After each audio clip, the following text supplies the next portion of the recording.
Okay, another perspective is the conflict perspective. That's number 2. The conflict perspective. Now, with the conflict perspective, these people, they focus on the forces that promote change in society. They promote change in society. They're looking at the forces that promote change in society. Okay?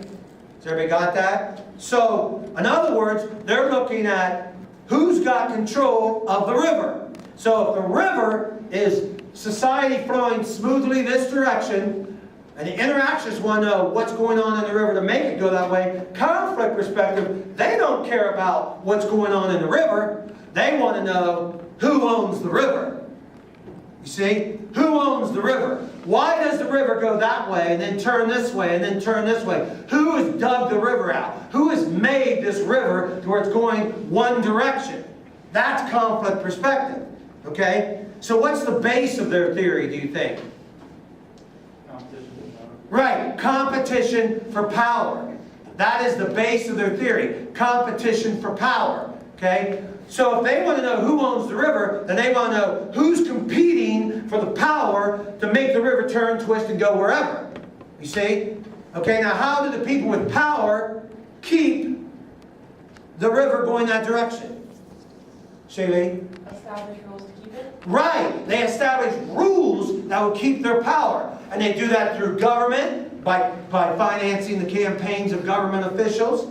And then these government officials then owe them little favors, okay, by keeping the money with themselves. It's all about who owns the river. Conflict perspective. They don't care about the flow. They want to know, okay, who owns it? Who's calling the shots? Who's the shot caller? Right? Who's the shot caller of the river? Is everybody with me? Yep. Okay. Now, in the conflict perspective, the problem is there's going to be inequality. If you've got people that own the river, then that means you also have people that do not own the river. Right? So you've got this very elite group that owns the river and is the shot caller. But that's a very small percentage in America. Okay? Now, I'm going to give you a real interesting example of America and put it with a historical perspective of the French Revolution. We're going to move over that sideboard to show you how inequality leads to social conflict, which could lead to change. Okay? So, in America, I'm going to give you a rough date. Don't hold me to these dates. These are rough dates. Okay? If we just say there are 3 social classes, we had 10% of our people who were in the upper class. We had about 80%, this is in 1940. 80% that's in the middle. We had 10% in the bottom. Okay? So this is your middle class, this is your lower class. Conflict perspective says the struggle for power of control of the river is between these 3 classes. Alright? As long as 80% are in the river, it's okay to have 10% that own the river and call the shots through the government officials that they campaign for. Is everybody with me? Yep. You understand what I'm saying there? What about the 10%? They're in the river, but they don't have a lot of say. I mean, it's sad to say, but that's the way it is. So the inequality exists with the resources. Are you with me? They have most of the resources. They have some. They have very little. But these people own the river. These people are in the river. They have some of the resources. They can buy cars. They can drive around. They can go to dinner, things like that. River flowing this way. We're talking about the river flow of society. Okay?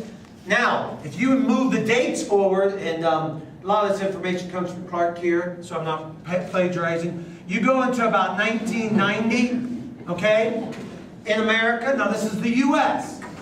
The U.S., okay? You're looking at about a 33% split in the classes.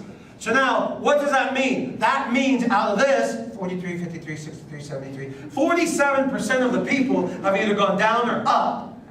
So now some have become 23%. Yeah, no, it's not a math class. It's not a math class. 23% have gone up to be shot callers in the river. But the vast majority has also gone down.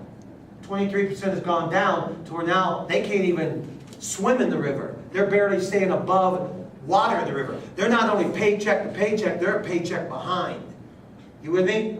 That's what happened. Notice the percentage change. Okay, you get out here, okay, to 2000, where we at, 12? You get out here, now you're talking about, you can get into this, if this 33% split keeps going, I want to compare this to something. French Revolution. If you would get out here, and I don't know when the year could be, but as you can see, there is a split drop-off. In the French Revolution, it became a 50-50 split. Two social classes, nothing in the middle. The problem with that is you got shot callers in the river telling everybody else how to flow. And they're resentful. This is that struggle I'm talking about for power. They're resentful.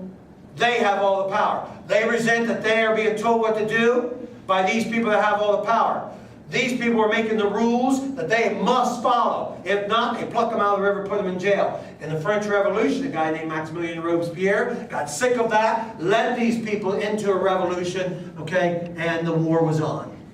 Now, you would be naive to believe that that could not happen in America, according to the conflict perspective. If you have a drop-off from a 10-80-10 to a 33-33-33 that's working its way through where we currently are, that could continue until this 33 is gone, and you got here. And then what do you got? You got these people that have all the money, and these people that have all the guns. And that sets up a dangerous situation in America. Money versus guns. Which side of that you want to be on? Starships were meant to